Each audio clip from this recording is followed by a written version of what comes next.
Well, hello everybody and welcome to the KMint webinar, Ready, Set, Grow. I'm really excited to bring you today's topic about business growth strategies, new business, and the financial metrics that sit behind it and the routines that your agencies should be using. And I'm co-presenting with my friend Jody Sutter from New York City, who actually some of you may have met last year when she flew into Sydney to present with me. And unfortunately, we didn't get to do the Melbourne keynote because COVID locked us down and she flew home. So I have the pleasure of working with Jody again today, and she'll share her wisdom with you. For those of you who don't know me, I'm Kathryn Williams. I'm the founder of KMint Pricing and Business Consultancy. I work with agencies all over the globe, and with Zoom, of course, it makes it so much easier. On site as well for my monthly board meetings in my CFO capacity. I usually work with agencies, creative, advertising, design, PR, web, digital, social media. So the whole spectrum, anyone selling intellectual property, your ideas and your creativity, your services. And I show people through my keynotes and my workshops and my how-to booklets on how an agency's financial side runs. So today through the webinar, it's my intent as well to give you my CFO perspective of how I work with my agencies, usually with the owner of the business and their C-suite, and then underneath them, the middle managers to help them step up and groom them into the roles of reporting. And today with Jody, she's going to bring some expertise your way as well. So I might actually pass over to Jody for a short introduction of your background. Thank you, Kathryn, for having me, for asking me to join you, and for being a part of this webinar series, which is filled with such great information and great speakers. If I do say so myself, no, really, it's been such an impressive lineup that you put together. So hopefully everyone has been able to take advantage of that. I'm Jody Sutter. I am the owner of the Sutter Company, and I work with the leadership at small marketing agencies who find themselves struggling when it comes to winning new business, and they want to win more of the right kinds of clients while also making the whole procedure less chaotic and a little bit more rewarding for their teams. I find that when I work with my clients, I have sort of two modes. One is strategic mode, helping my clients tell the best story possible, tell their compelling story, and developing that market positioning that's going to get them noticed. And then I also, on the other side, help them implement that strategy. Because of course the strategy is nothing without the implementation. So I actually help them get them into market in a way that's manageable for them, and that draws upon their resources and their best strengths. Fantastic. You're perfectly placed for today. And I thought I'd start with some big stats. Kantar Millward Brown is a body that I follow regularly. They publish the top 100 brands annually. They also publish quite a number of research reports. And the one that crossed my desk last week I thought was quite powerful. The whole point of today is to focus on business growth. And you'll see at the bottom of their stats here, you've got your 273% growth since the last global financial crisis 12 years ago. So it's a significant improvement of businesses that start now, i.e. you attending the webinar, writing your notes and putting some processes in plan for that future growth. 90% of business leaders feel that the current empathy towards conducting business, their teams, and running an agency is going to be the same next year, the rest of this year. They feel that this is the common way that we are. It's not the new norm, but it is currently the norm. And only half will spend, some money on understanding how to do their business with consumer habits a bit better, and the other half will not. So I think by your attending today, you are indicating that you will be the half that are actually moving forward. Another great report came through from Deltec in combination with Campaign just this week, where 77% of agencies will be focusing on new business, which is absolutely, it's a perennial thing we always do. But again, it's like top of the pops, followed by profitability and efficiencies. Now, I'm all about the profitability. You can't do that if you don't keep bringing business in and maintain your existing client base. And efficiencies are something that I believe agencies really need to focus on during these times to capitalize on that. So you are one of the 273% for the next 12-year growth spurt. efficiencies on how you're working, efficiencies on how you're selling. Now, I wanted to take reference from when you registered for today's webinar. I asked a couple of questions, and I thought it was great to see that 81% of you have a growth target. Only 62% though have a business development strategy, and 57% of you are more than 50% confident that you'll hit that target that you have. And then I was a bit surprised though to see that only 38% report monthly on their growth, and 23%, even less, weekly. The agencies I work with, me being the finance director, if you have a finance director, I'm working with your finance director and your C-suite. If you don't, I'm working with the business owner and the client managers. This is a weekly pipeline revolving door as to what's coming in, what's falling out, what's moving. So reporting your business growth and your progress is really essential. There was another question there which I asked, which was, what does growth mean to you?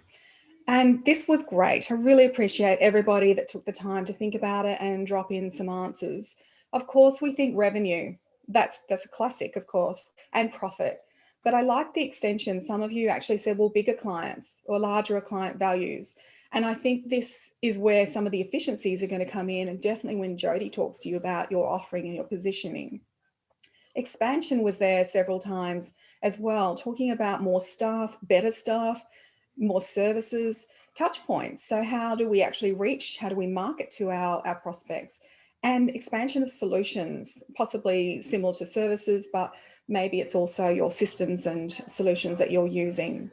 Doing work we like was there, and increased opportunities. Again, this is a strategic decision you might make as an agency, as a business.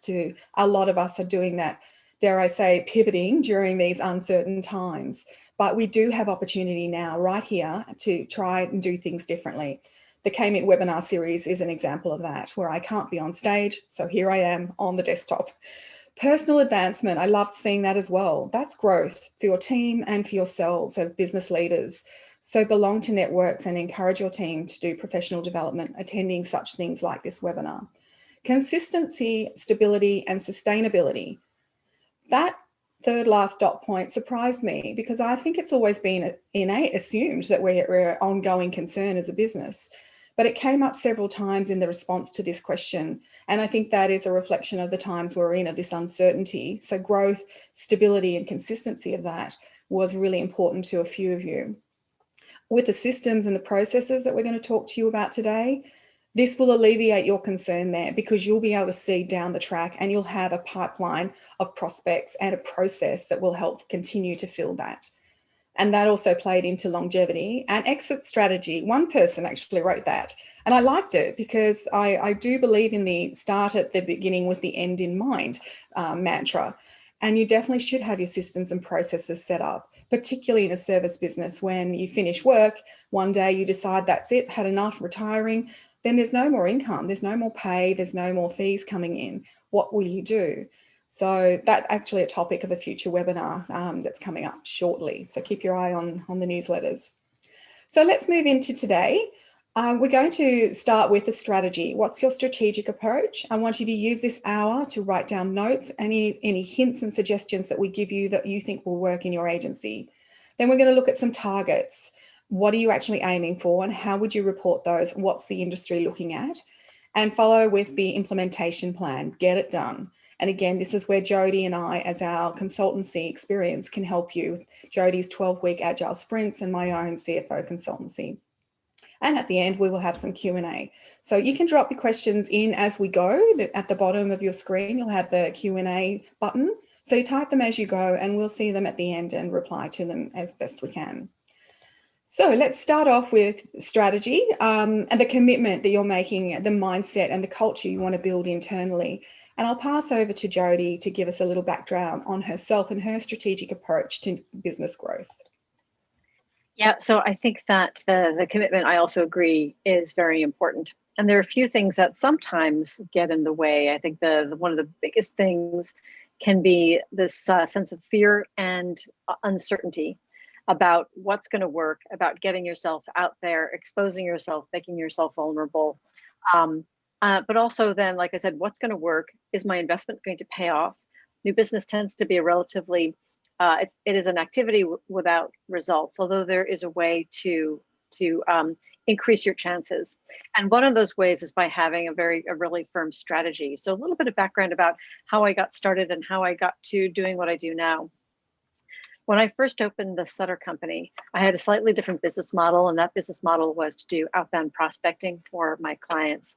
I was the relatively rare agency business development person who had a background in sales.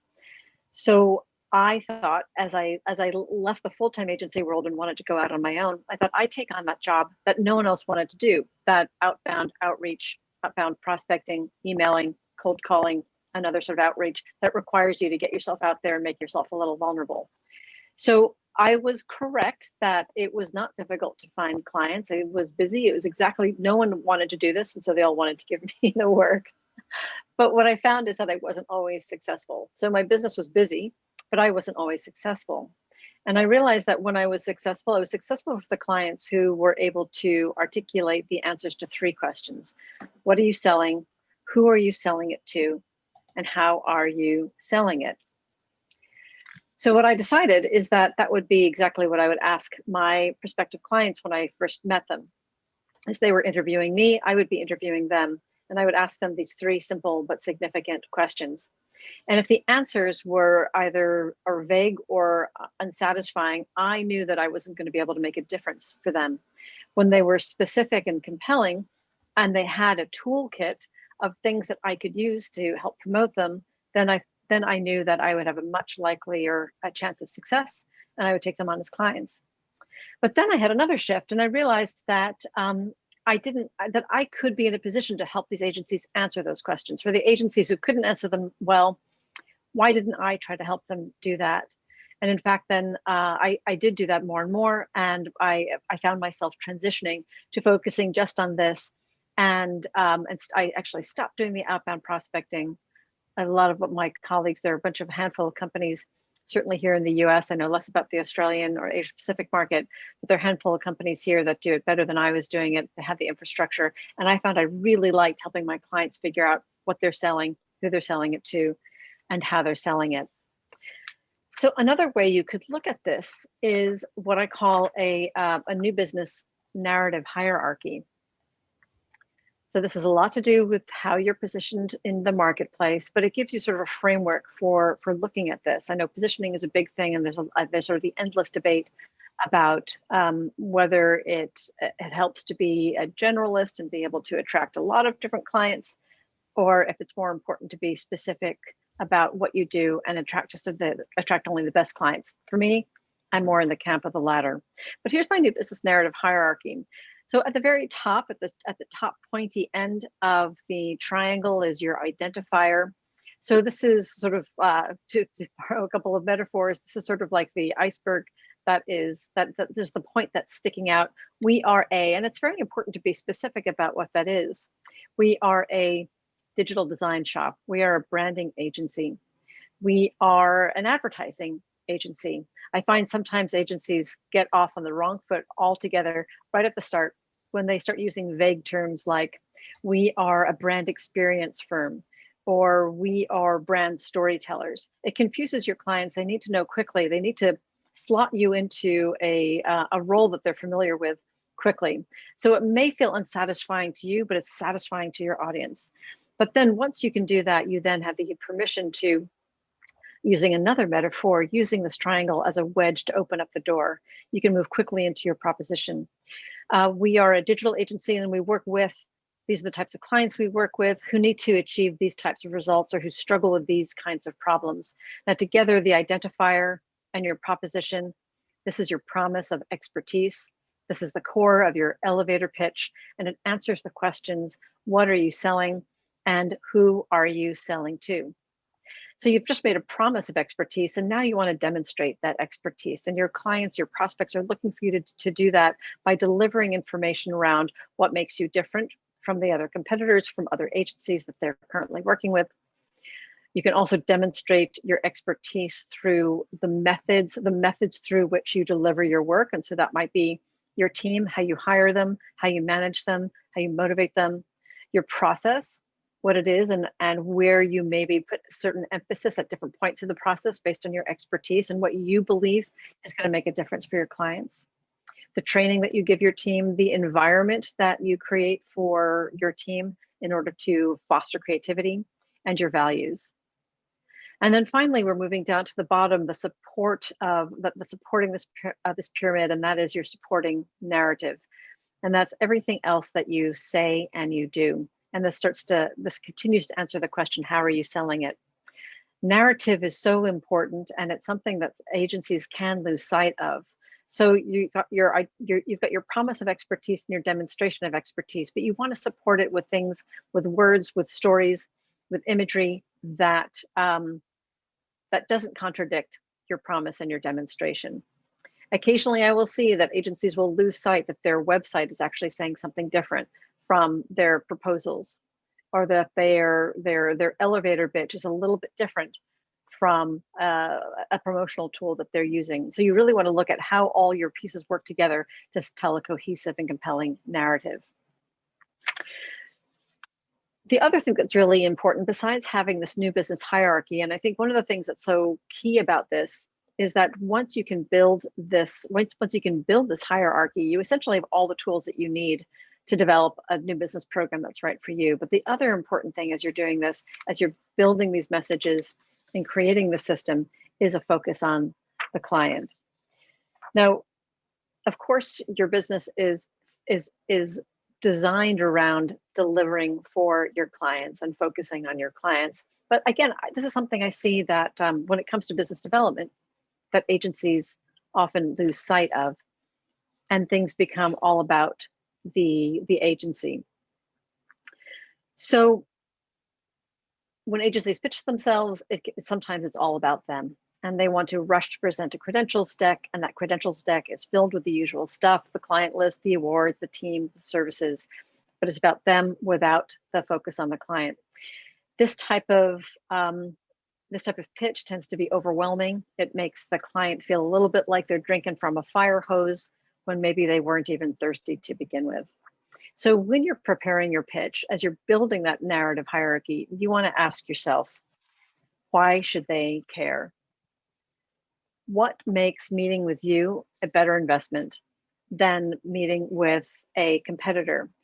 And more importantly, how do they determine that? Remember, they're trying to figure out a lot of stuff as you're making your pitch. Is it worth meeting with you, and why, out of all the other options that they currently have? So one way to do this, some agencies will do things like spec work. I don't recommend that.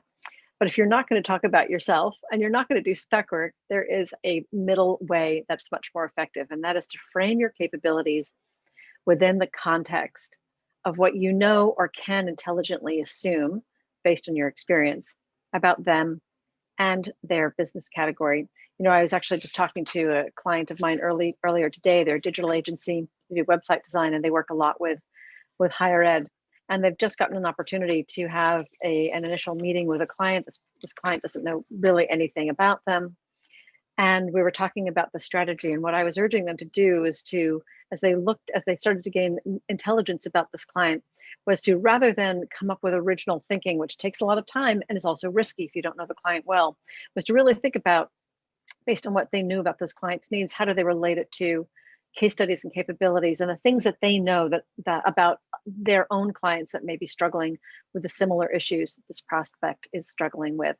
I think that's a much more, first of all, it takes less time, and I think it's going to be much more effective. It shows that you understand their issues without investing an inordinate amount of time and maybe doing work that isn't going to hit the mark. So the other thing that you want to work with as well in getting yourselves prepared for a strong new business operation is you want to think about what I call the new business ecosystem.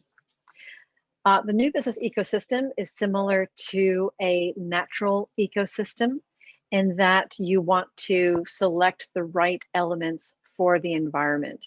When you're talking about a natural ecosystem, you want to make sure that what you're putting into that ecosystem is going to play well with the other things that are already in there. You don't want too much, you want just the right stuff, and you want to make sure that it's right for that environment. You'd never never put a tropical plant in Alaska, for example. So in the new business ecosystem, it's got 4 components. And these components are probably going to be familiar to you, but what I want to invite you to think about is how you are in a position to control them for the environment that is your agency. So the first component is intellectual property. The second is your marketing tools. Your sales tools is your third, and the fourth is your closing tools. So your intellectual property, that's all your core ownable content. It's the building blocks for all your marketing, sales, and closing content. In fact, your intellectual property will then inform those things. It consists of stuff like your agency positioning, stuff we were just talking about, your case studies, your team bios, your compelling story, your point of view, your brand identity, and your brand identity toolkit. This is material. These are assets that are valuable, and I advise you to be diligent about maintaining them and making sure that they fit, because this is what really builds your narrative. This is the structure of your narrative. So as I said, these things then inform your marketing, sales, and closing tools. Your marketing tools are designed to create and sustain your story in the marketplace. They're also designed to generate leads to fill the pipeline. Your sales tools, now of course selling also helps to fill the pipeline, but I distinguish the sales tools as those things that directly and often exclusively support the sales function. So that might be your CRM database. It might be your sales scripts that you use when you are writing your prospecting emails. It could be a referral strategy or a strategy of selling indirectly through strategic partners. And then finally, you have the closing tools. So these are the tools that you deploy at the point when a lead is converted into a real revenue opportunity. This will be your proposal template, your pricing strategy, and the buying process and the closing skills of your team. So I'm just going to show you a quick example. So when I work with my clients on their new business ecosystem, we have a series, I give them a series of templates that they can use. And this might be a theoretical look at what your new business ecosystem plan might look like. So you see you've got closing, sales, marketing, and IP, intellectual property on the left.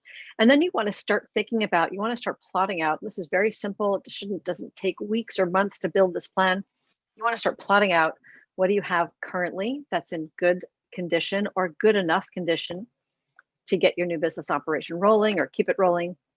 You then want to look at the things that are of immediate and critical need. Next, it would be future need within that year one. So something that you're not going to work on tomorrow, but maybe at the start of next quarter, you're going to start to plan for. And then the things that are future need in year 2 and beyond. Those things that you know are going to work well with your agency's business development strategy, but you also know you're being honest about the fact that you don't have budget, resources, the right team to put them together. So for something like this, what we've gotten here in our theoretical example is this agency has determined that they've got a good process, they've got good case studies and and things that are in good condition. They've got a few marketing tools in place. They've got a few basic sales tools in place. They've got some good closing tools in place as well. But what they know they need to work on, let's just go down to some of the sales and the closing tools. They know they need a better CRM database to store all the leads that they are generating. They know they need a better pricing strategy. They know they need to track their sales pipeline. Further on, maybe later on that year, they're going to refine the buyer's journey. They're going to create a referral process. And the year after this, they'll start thinking about strategic partnerships and how to build a program and strategy around that and open up that revenue stream. So this is something that you can download from my website. And if you're interested in getting the new business ecosystem guide, just email me and I'd be happy to give this to you. It includes the spreadsheet where you can start to map out the tools that you need. And then the next step we'll talk about a little bit later. And of course, that's implementing. Once it's all on paper here or in digital paper, what do you do? What do you tackle first? Fantastic. Well, I like that CRM database one actually, in something that a lot of agencies perhaps don't have or need to move up into. Definitely put that in your budgets for next year. Let's move on to the strategic aspect of pricing your services and what you're offering and how you might, for growing your business, consider moving away from potentially the hourly rate through to marking up today we're going to just have a quick run through on the value pricing wheel. The choice, good, better and best, packages and bundles, products and templates, and subscriptions.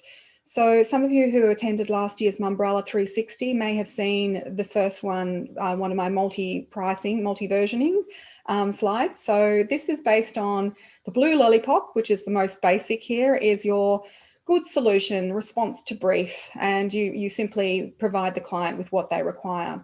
However, the idea here is that you give them a choice, a series of products where that good is probably a low margin for the agency, fewer attributes, or maybe the junior team will just run it out and do it. However, there is this one here, which is a bit better. It's a higher margin for us. It's probably 25% higher price.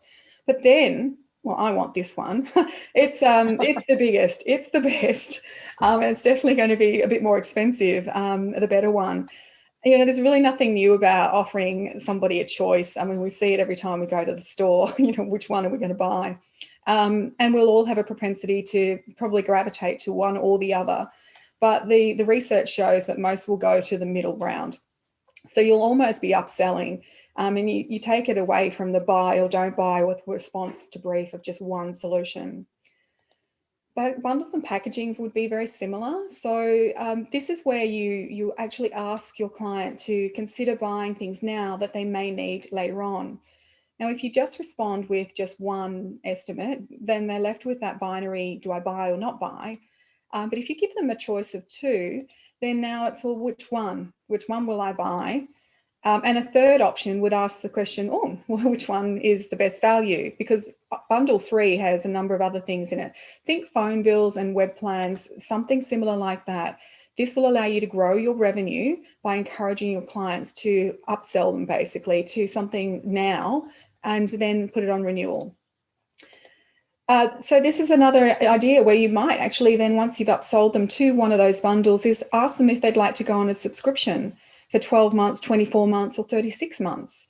So option A just comes with a simple plan. B, a little bit more complex. C, it has all the whistles and bells.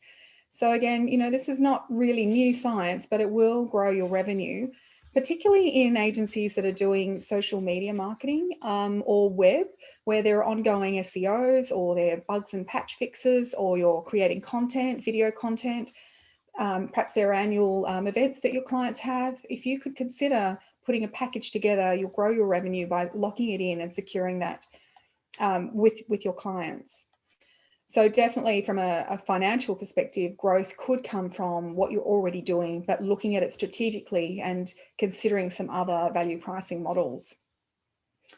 Jody, do you have any that you work with that do go on the bundle or the upsell or subscriptions? Have you seen anything in that ilk in your catchment?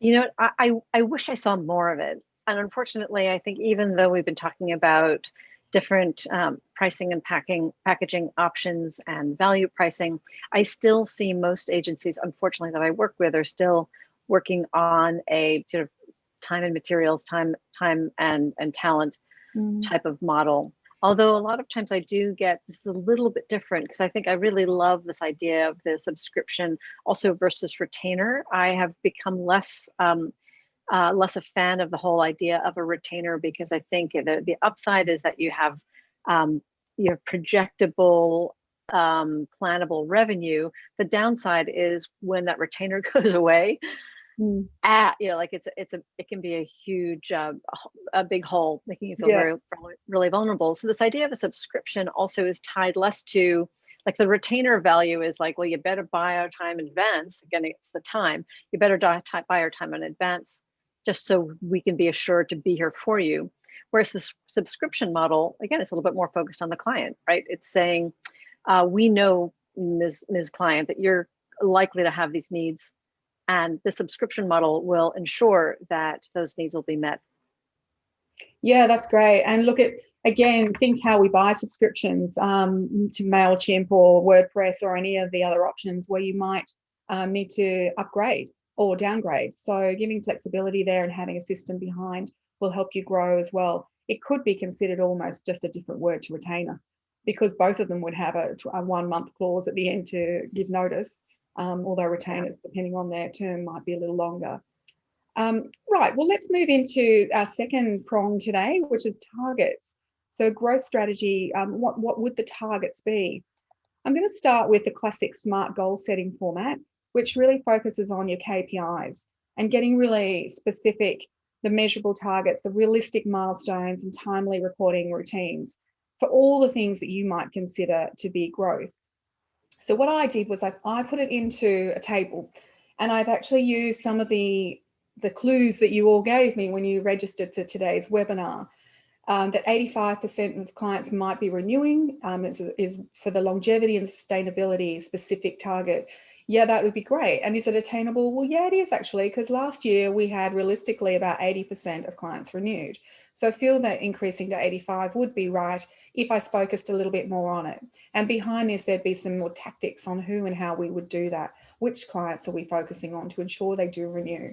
And we would probably report that on an annual. It could be the annual as the financial year annual, or it could be the annual on the anniversary of your client renewing.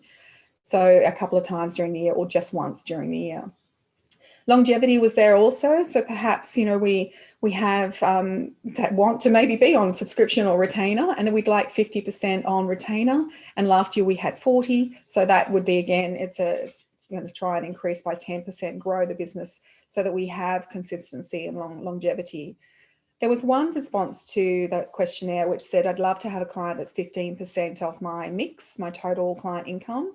So 15% of revenue. So that might be something you'd be working on to try and secure what potential business would be 15% of your revenue.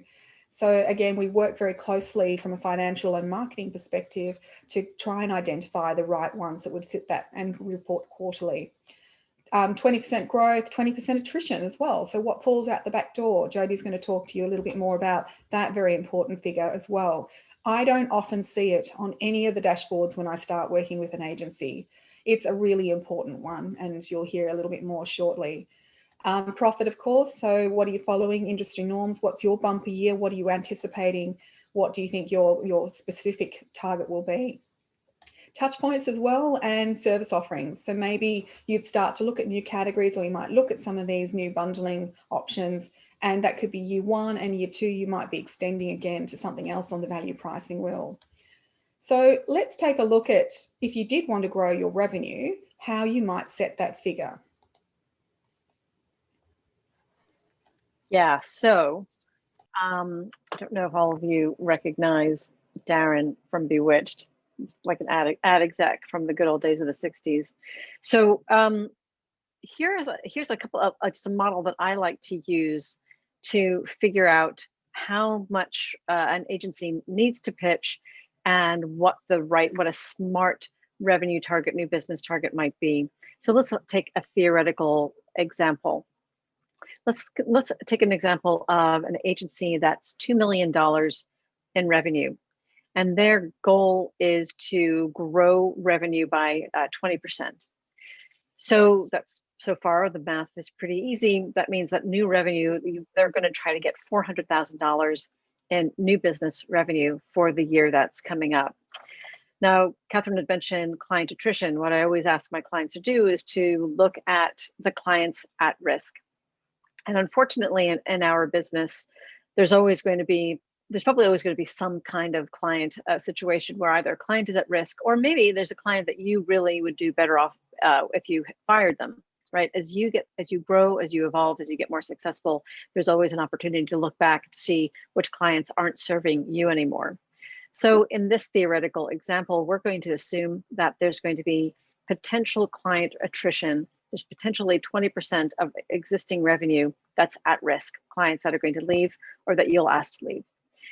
So what that does to your new business number, unfortunately, is it's going to increase it. And in this situation, if there's 20% client attrition, and that does come true, there'll be $400,000 going out the door as you're trying to bring in $400,000 in the door. Unless you bring in an extra $400,000, you're just going to even things out. You won't see that $400,000 bump. So with a 20% growth goal and a 20% client attrition goal, your actual new revenue goal is $800,000. Now, It also changes the moment the year starts. So on day one of that fiscal year, if you are lucky enough, maybe you'll land that client right away. Maybe that client is in the pipeline and you're getting close to closing them, and day one of your new fiscal year, boom, you get it. Your job is done, right? Go take a vacation. But typically, especially here in North America, where our fiscal years typically start January 1, what I find is that the first quarter is often slow. I think that we expect that first quarter there to be a rush back to business after the holidays, and it doesn't always happen. So I've seen many Q1s that have been a bit slow when it comes to business development. If for some reason, in this example, you don't win any business that first quarter, you now, unfortunately, have not 12 months to bring in $800,000 of new business. You actually only have 8 months. You only have 3 quarters to bring in $800,000. Likewise, if you don't meet your targets in Q2, your amount that you'll have to bring in, you'll have the same amount, but in fewer months. And if you annualize that, it actually means that your new business target keeps getting larger, and so on and so forth. Then, of course, no wins until the end of Q3, which I certainly hope doesn't happen. Now you're looking at $3.2 million in annualized revenue. So my intention is not to freak you out, but it's more to say, when you're putting your SMART targets together, to think about this scenario and really consider, if you typically are slow in Q1, does this revenue amount, is it going to make sense for you? I might just butt in there a little bit, because working Please with do. agents around Australia with a rolling sales forecast, a revenue tracker against your new business target, against your break even, and against an expected, which is probably what you did last year. You should see this every week, every month. So if you're using a dynamic Google sheet, which is mostly what agencies are using these days to manage this, or there are some more sophisticated ERPs that will do this for you. You'll close this gap and you'll see it, and you'll adjust very quickly. But you don't want to wait till Q3. Back to you, Jody. Yeah, especially if you're the type of agency, if you're a larger agency or your client ticket is much larger, it may be that you only need 2 to 3 big new business wins to make a big difference. And that can be a little bit tricky. Sometimes you have to go on faith that if you don't win anything by Q1, Q2 is when you are going to be able to meet the target or get closer or make up for that lost quarter. But if you are an agency that has smaller service, smaller packages, and more of them, that's especially when you can start looking and you can just really start to see the patterns. And as Kathryn said, adjust as needed. The other thing that you want to think about is how you're going to meet your targets. And the questions you need to ask yourself would be, how many pitches do you need to be in? What's the reasonable or aspirational sized client? And I think it's always good to punch a little bit above your weight level. But I also see agencies with, it's almost like setting their annual goals is I'm always for dreaming big, but sometimes you can dream too big, right? And then you just end up frustrated because you didn't meet your target. So what's a reasonable and or aspirational size client? The categories that you're best positioned to pursue, the support that you're going to need, who on your team is going to need to help you move into a new category if that's one of your new business goals, and what's your budget. So thinking about the number of pitches that you need to be in, going back to our theoretical example. Again, I'm also just making a few assumptions here. Let's say your conversion rate at the credential stage, that's at that initial stage where the prospective client says, yeah, I'll take a meeting, or yes, we do have an opportunity we want you to pitch for. That first stage, you have a 1 in 2 chance of moving on to the next stage of the pitch. And that's pretty good. And so congratulations if that's you. Then you get to the point where you've put in a bid, you've put in a proposal, you've had some conversations, and now you're leading up to that final presentation, that final moment where maybe you're down to a certain number of a smaller number of finalists. And let's say your conversion rate isn't quite as good, it's 1 in 3. So knowing your revenue, knowing what you want to win in new business, and knowing how you typically have performed in the past, in your pitches. In this theoretical example, you'll need to participate in 24 pitches. 24 pitches is likely what you'll need to do to reach the goal. Then you can start to ask yourself, well, is that reasonable? Do I have the team to do that? That's 6 pitches per quarter. That might be easy. In fact, you might say, typically we do twice that, in which case you may want to up your numbers. If that sounds like a daunting number, then you may want to adjust your revenue goals in order to be able to actually have a plan that's implementable. It's perfect. And I've actually laced those into the table that we looked at before. And you can use your own agency hit rates, I guess. If you don't know them, maybe now's the time to start looking back and creating a baseline for the year ahead. If you're starting your fiscal year next month in July, if you're halfway through the year, then you should be revisiting these as well. There's some other targets that I wanted to just flip into the mix for you. Based on industry standards, billings per head, fee billings only, is a really good one as well to see what is your agency capable of. Make this a target for growth. So if you're only at the 200 per head, maybe you're looking to move to 260.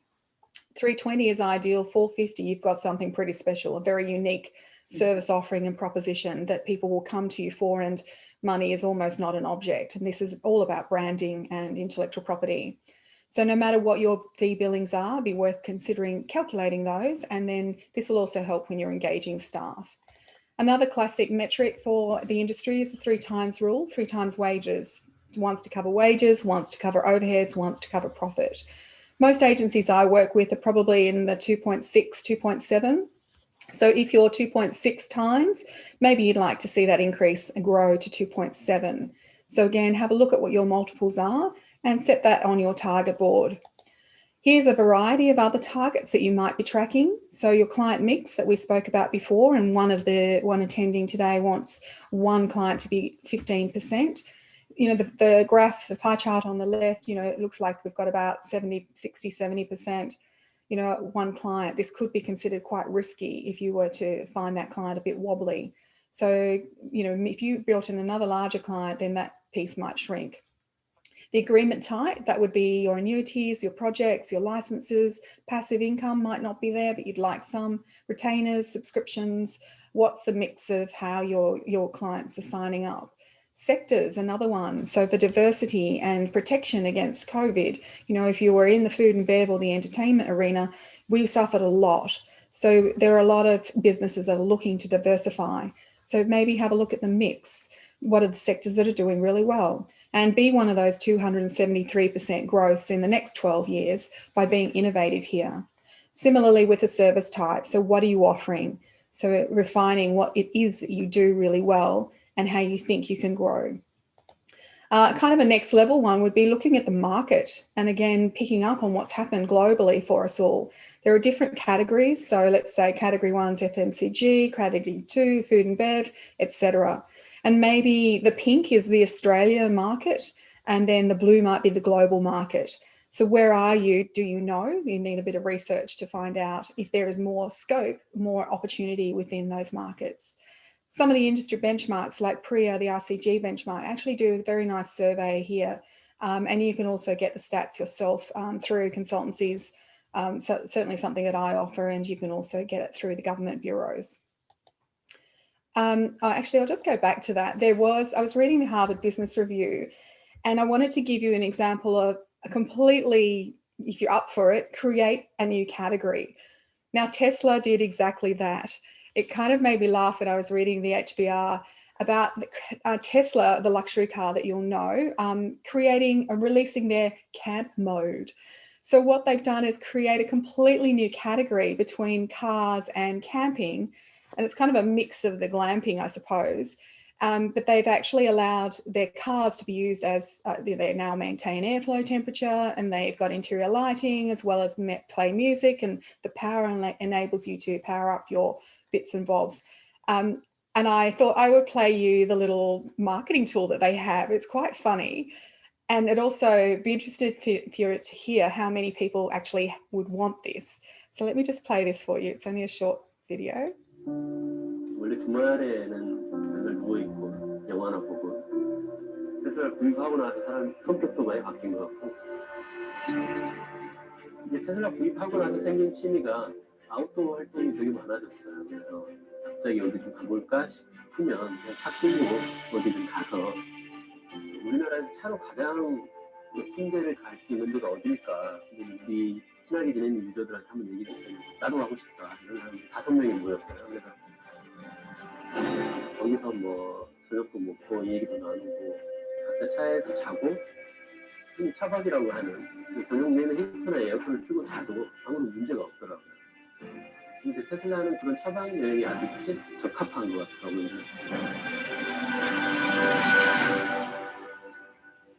So it's a little bit funny, but my goodness, they created a whole new category. And if you remember back to Jody's year 1, year 2, kind of thinking ahead, strategic partnerships, they actually partnered with Dreamcase, who invented that bed in a box with foam mattresses, duvets, and pillows. So, you know, things happen every day within agencies. We're creative people, and this is just an illustration of what's possible. Targets, again, you know, mostly come from organic growth. And just to wrap up here, you could increase your business by doing more work, increasing your rates, offering more services, reducing your costs, market share growth, create your own category, or maybe you might merge or acquire. So you might acquire another smaller boutique agency, enhancing your services, or maybe you're acquired and become part of a larger organization. Again, look at the value pricing wheel to see what you can do. The hourly rate, we touched on that earlier. You might just increase your hourly rate by 2%, which is less than what you might be if you are giving salary increments these days. And maybe you increase productivity by 2%. And on a 60% utilization, which is kind of an average for the industry, and 150, say an average rate, that'd be about $75,000 a head. So, you know, maybe 10 staff, $75,000 growth automatically. So you might have a look at your hourly rates. Again, if you're starting the new financial year, you should have already reviewed those for what you need for the year ahead. So internal targets, the 2%, take a look at increasing productivity, put that in your plan, in your SMART matrix, and look at your charge out growth as well. Now, finally, as we get to the end of our session, let's look at some implementation. 43% of you are not really confident you're going to achieve your target. I know that's a smaller number, but it's still a significant number of agencies. And 38% of you don't have a business development strategy, although you did have a target. So we're going to move through, and I want to see you reporting more often on this. It's really important. That's why we see 77% of businesses, and in our case, it was 83 have targets. So over to you, Jody. What would you recommend in respect of implementing these plans that we're talking about? Yeah, I think this is so illustrative, because it shows that everyone's like, yeah, they feel confident and they've got the target, but they feel confident today, and then the year starts and they maybe are not so confident about what to do next. So my advice to you is to abandon the 1-year plan, and here's why. Let's take a look at what you might see as an average new business year, an average year in your agency. And I want to ask you whether this describes you, if you can relate to the arc of this year. So we start the year strong in month 1. And like I said, here in the Northeast, or here in North America, typically our fiscal year start in January. So the year starts, it's filled with possibility. And it's also filled with great intentions, only great intentions to try to achieve your big goals. There's also sometimes that January lull. So you come back to work after your time off, after the holidays off, and you sort of feel like you're ready to sprint out the gate. And yet sometimes it just takes a while. If you don't know so much sprint as you sort of stroll into your year. It's also easy to feel like you've got, 11 and a half months still left to go. And so maybe you'll start a little slowly and take care of a few other things. Maybe you'll just ease back into the year. So that's Q1, full of possibility, full of great intentions, and maybe not starting out quite as fast as you should. We then move into the next quarter. Things aren't turning out quite the way you expected. Maybe you're not meeting your goals, or not doing what you thought maybe you would be doing at this point. But enthusiasm is higher than it's still high, Yeah, it's higher than it isn't. And yet, despite the enthusiasm, you're starting to be distracted a little bit by other issues, like client issues that are maybe giving you what feels like a really valid excuse not to do business development, because you better keep your clients happy rather than look for new ones.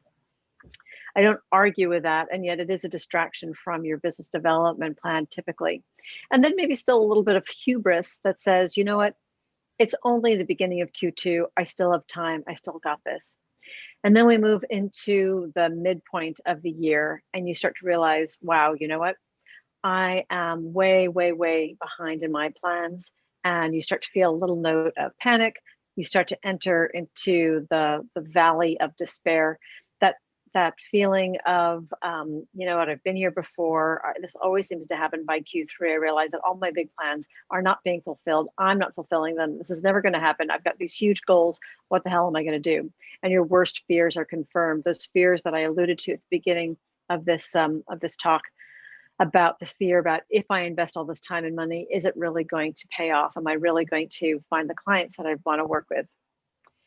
And then you end the year with some regret, maybe a bit of chagrin, because you've essentially just went through the exact same pattern the year before, and well, you just did it again this year. So a little bit of chagrin that that you seem to be pretty good at deluding yourself at the beginning of a year, and yet there's also a little bit of new hope.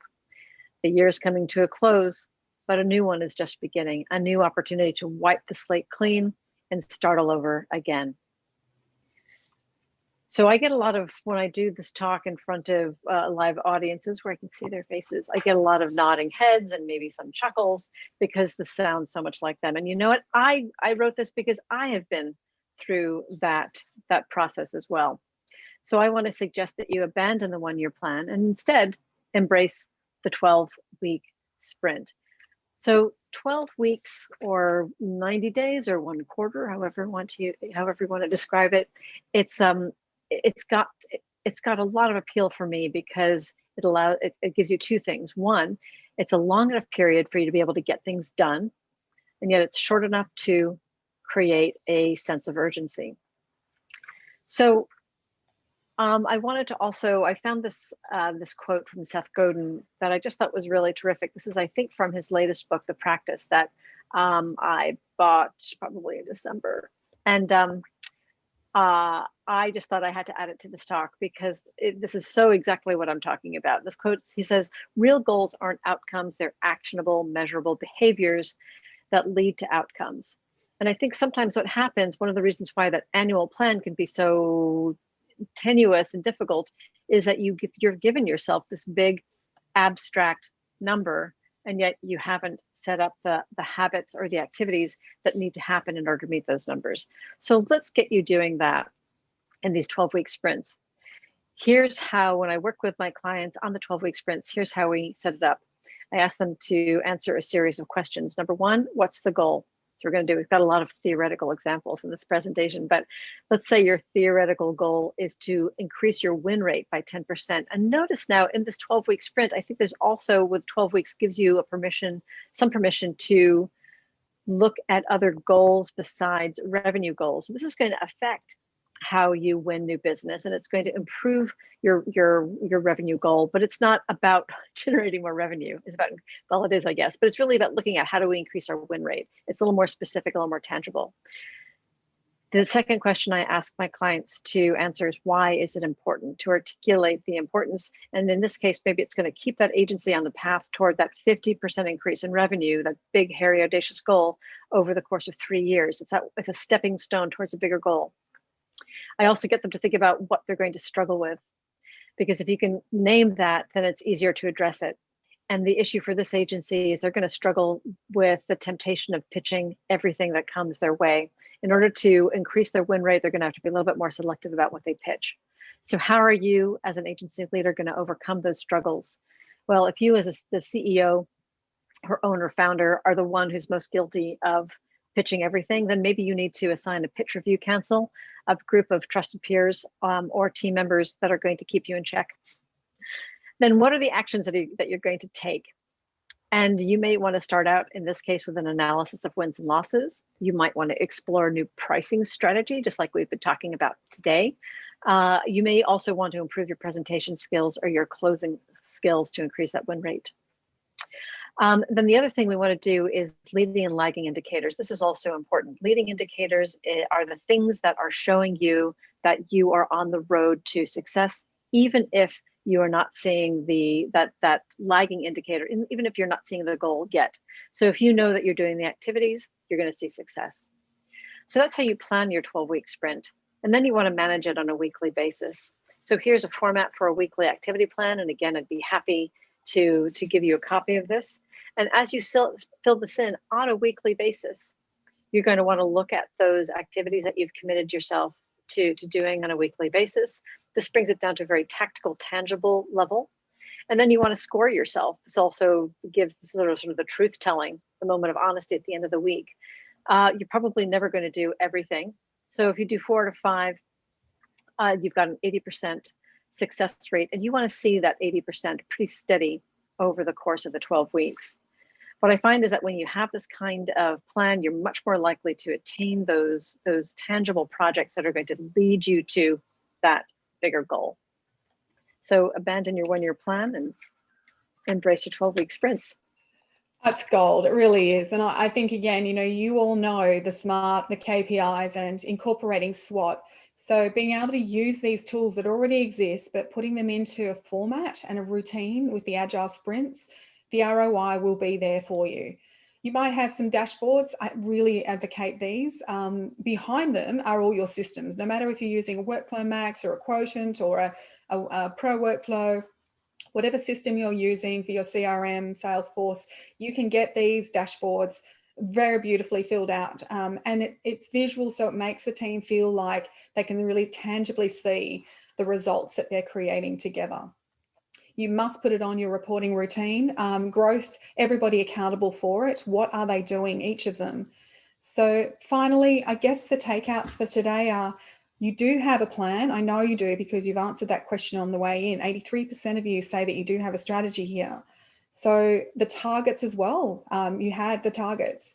So now we need to just make sure that you implement them. And I guess that's where Jody and I step in. We're here to avail ourselves to you with our systems and processes that are tried and tested many times over.